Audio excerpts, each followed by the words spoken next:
Imagine a small child. Maybe you have seen a child like this. Maybe in some way, this child was you. This child wants something very basic. They want to feel safe. They want love that feels steady. Love that does not change every day. Love that feels like the ground under their feet. But the love they get is not steady. Some days the caregiver is kind, warm, and close. The child gets hugs, smiles, attention, and soft words. The child feels relaxed and happy. But other days, the caregiver feels far away. Maybe they are tired. Maybe they are stressed. Maybe they are angry. Maybe they are busy with life. Whatever the reason, the child only feels this: the love is missing today. So the child gets confused. They start thinking, not with words, but with feelings. Is love still here? Did I do something wrong? Will I get love again? Will I be left behind?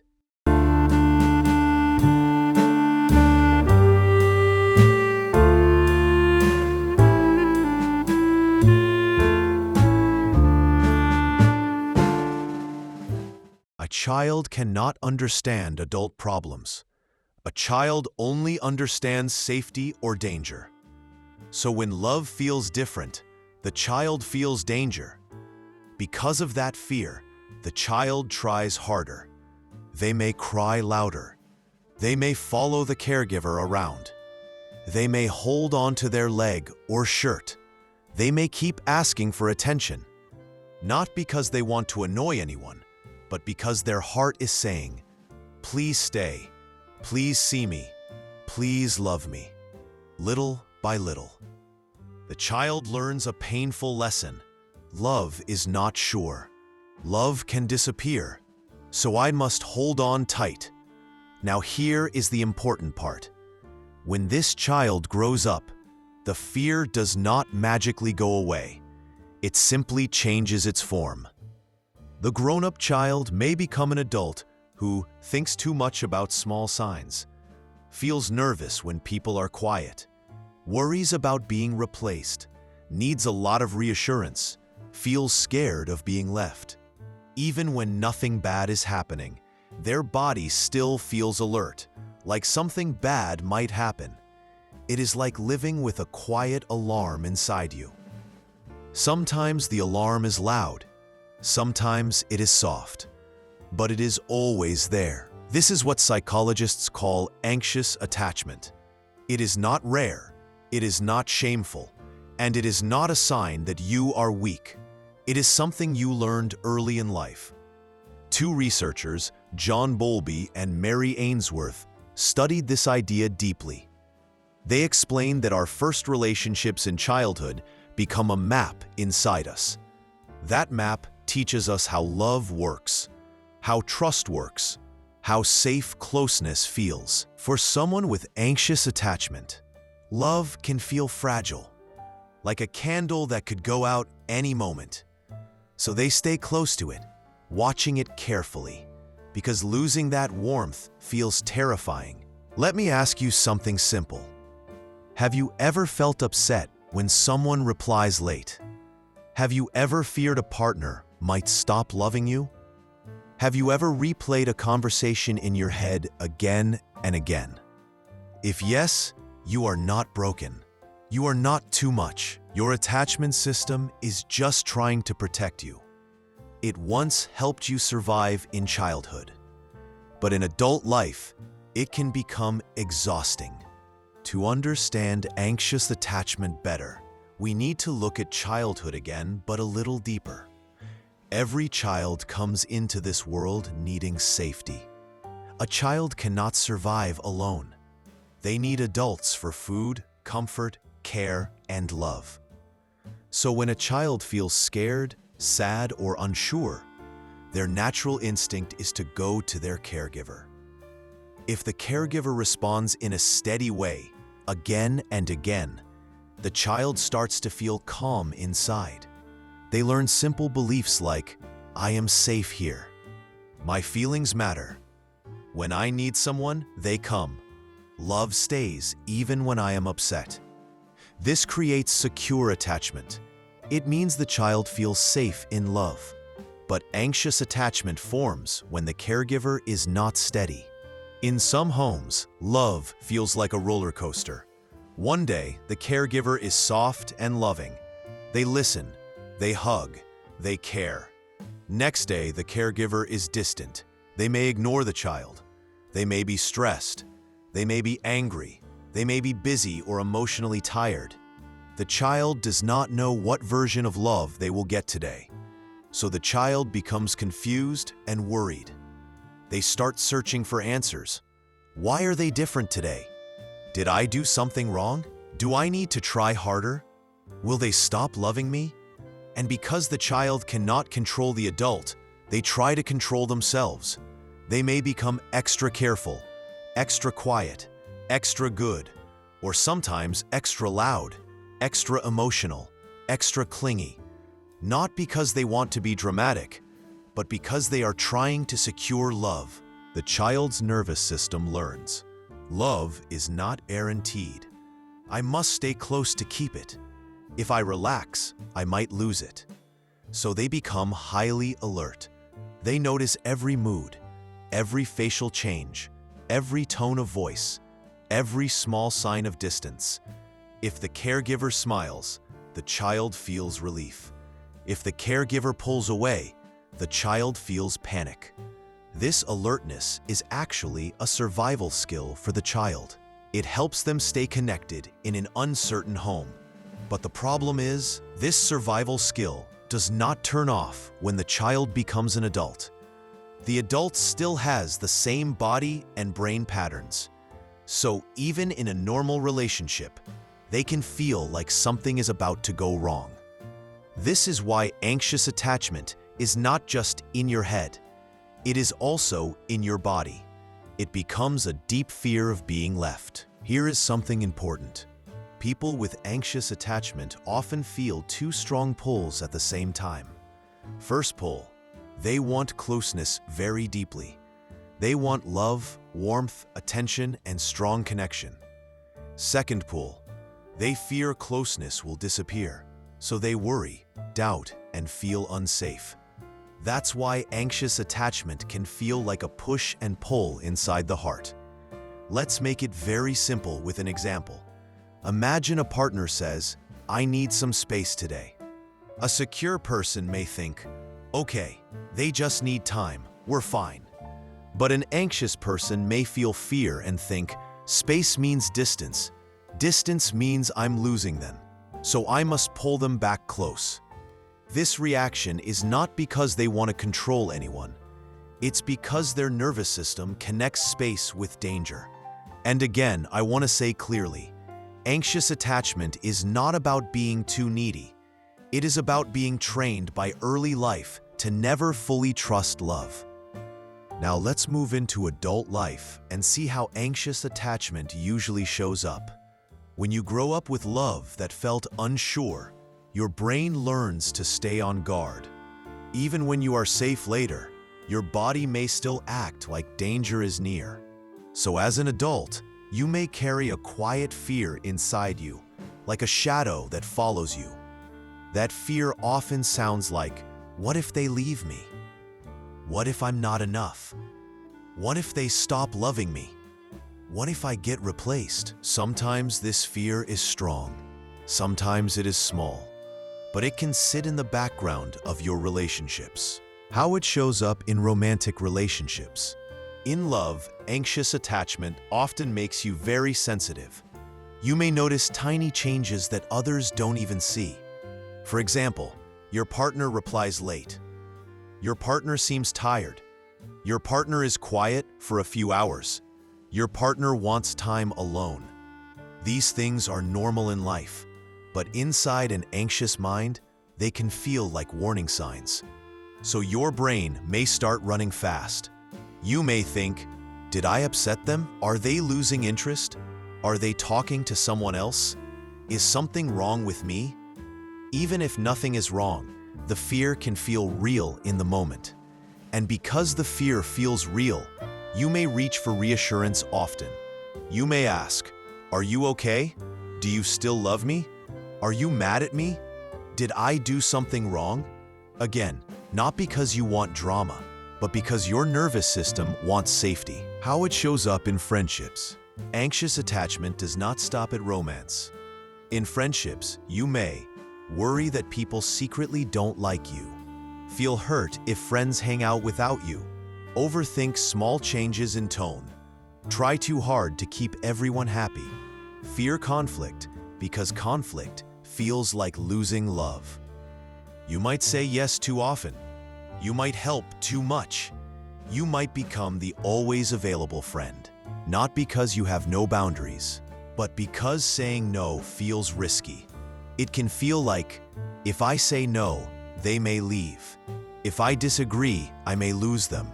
How it shows up at work. Yes, anxious attachment can also show up in work life. You may fear disappointing your boss, worry too much about feedback, take extra tasks to stay valued, struggle to say no, feel stressed when people seem cold or distant. Even a simple correction can feel like rejection. Even normal workplace silence can feel scary. So the anxious person often works very hard to stay safe in relationships, even professional ones. Why it becomes exhausting. Here is the hardest part. Sometimes anxious attachment creates a painful cycle. It goes like this. You feel fear. You cling for reassurance. The other person feels overwhelmed and pulls away. Their distance makes you more afraid, so you cling even harder. Fear, clinging, distance, more fear.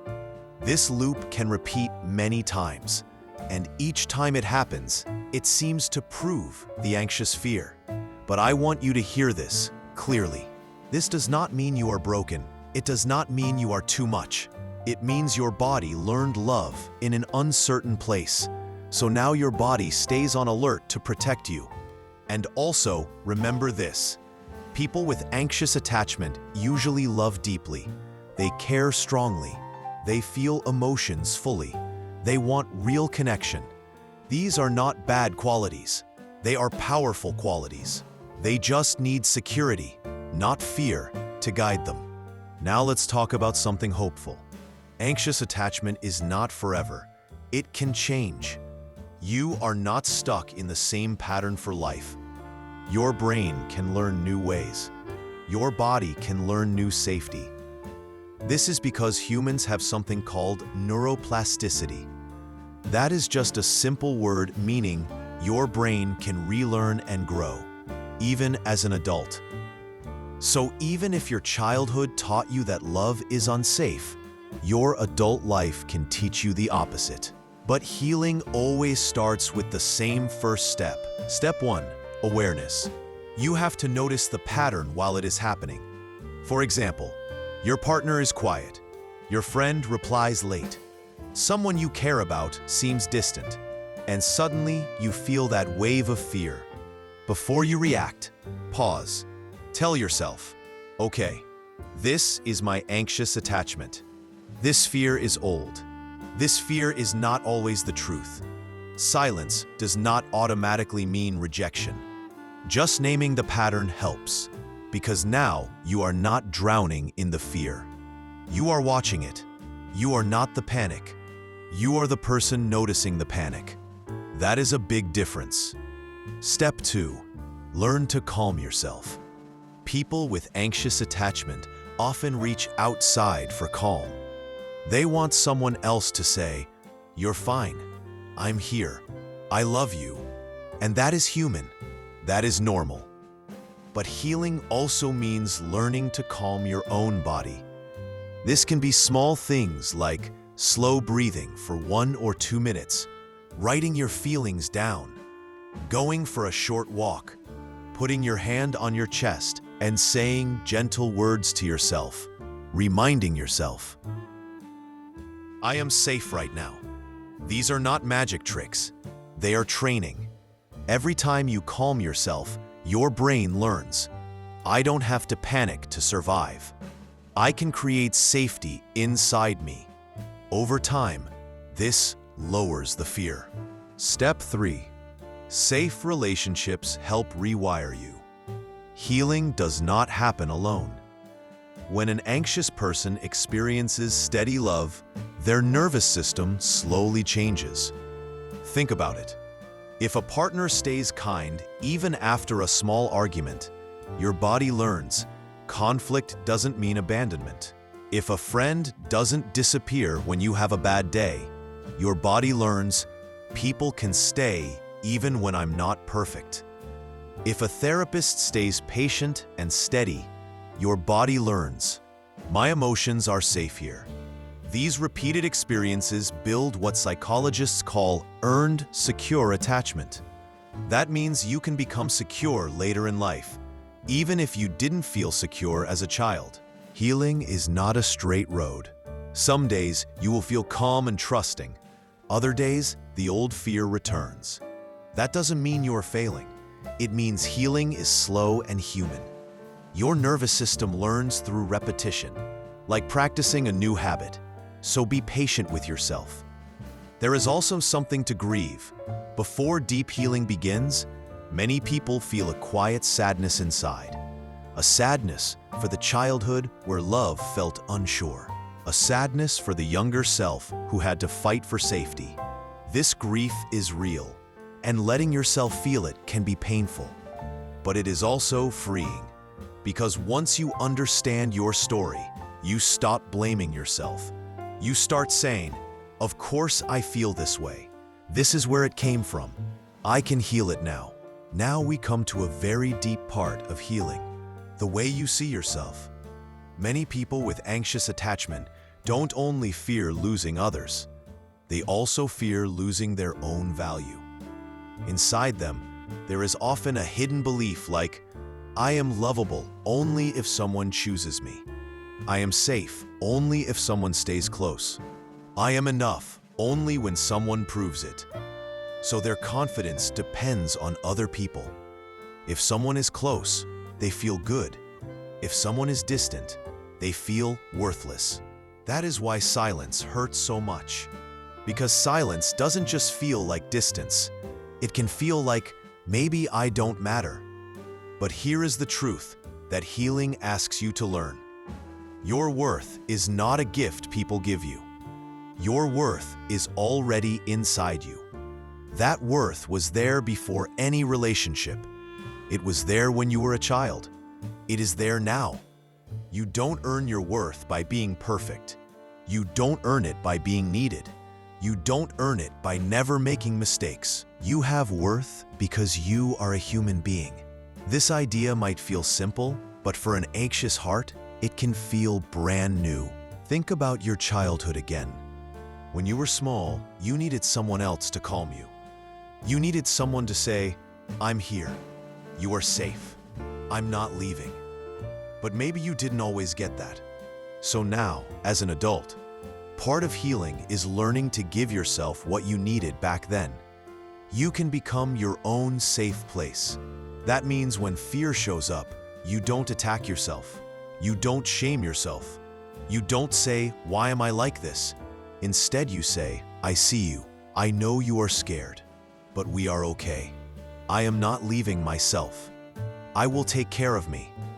Even saying one sentence like, I'm here with you, can calm the nervous system because your body begins to trust you. Inner safety grows through small daily actions. For example, when you feel anxious, instead of rushing to someone for comfort, try giving yourself comfort first. You can breathe slowly. You can sit quietly. You can write your feelings. You can remind yourself, this fear is old. This moment is not the past. I am safe right now. At first, it may feel awkward, like you are pretending. That's normal. Your brain is used to the old song, what if they leave? But when you repeat new messages again and again, your brain starts to change its music. It starts to believe, even if someone is upset, I am still worthy. Even if someone needs space, I am still safe. Even if life changes, I will not abandon myself. And that is powerful. Now let's talk about something beautiful. Many anxious people have strong gifts.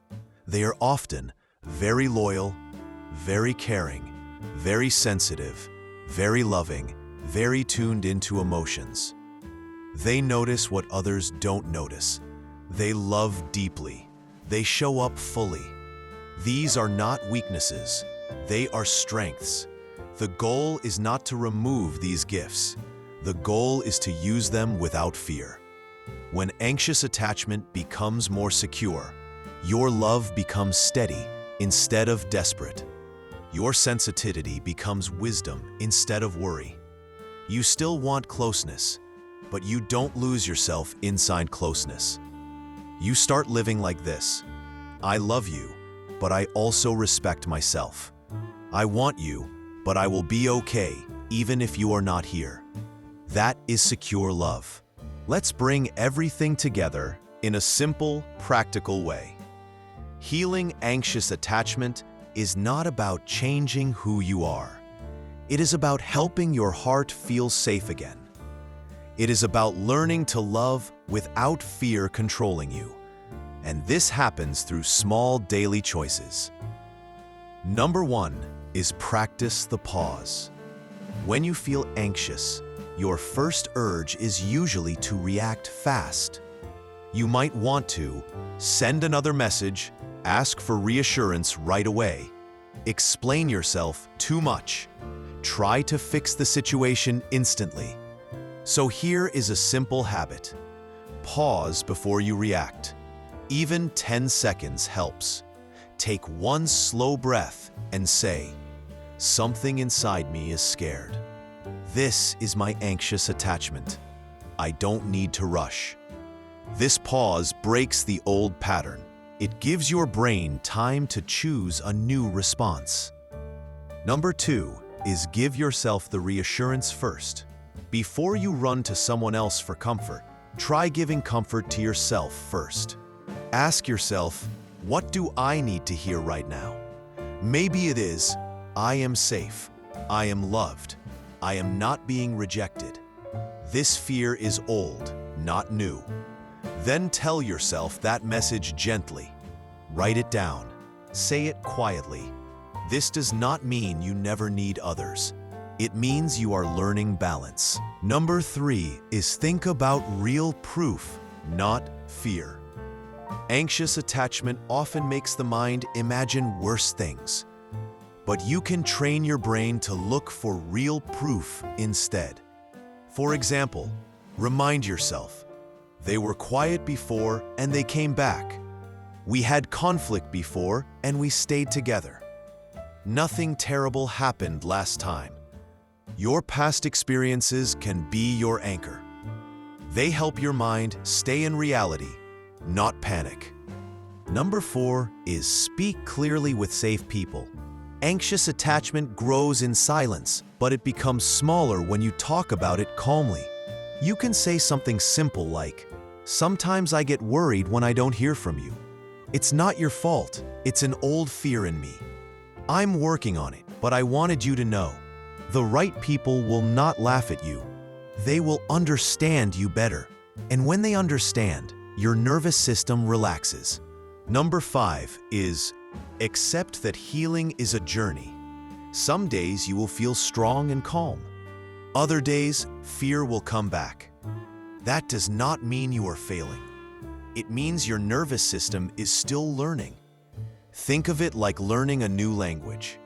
You won't speak it perfectly on day 1, but every time you practice, you get better. So be patient with yourself. What life feels like after healing starts. As you heal, something beautiful changes. Relationships stop feeling like a battle. They stop feeling like a test where you must prove your worth. Instead, they start feeling like a place to breathe. You stop clinging. You start connecting. You stop chasing love to feel safe. You start sharing love because you feel safe. And the biggest change is inside you. You stop asking, will they stay? And you start trusting, even if life changes, I will be okay. I will not abandon myself. That is the heart of secure attachment. Not that you never need anyone, but that your need is balanced with trust. If you see yourself in this video, please remember, you are not broken. You are not weak. You are not too much. You learn these patterns because you had to survive emotionally. But now you are growing. With awareness, with self-kindness, with practice, and with safe relationships, your heart can learn new safety.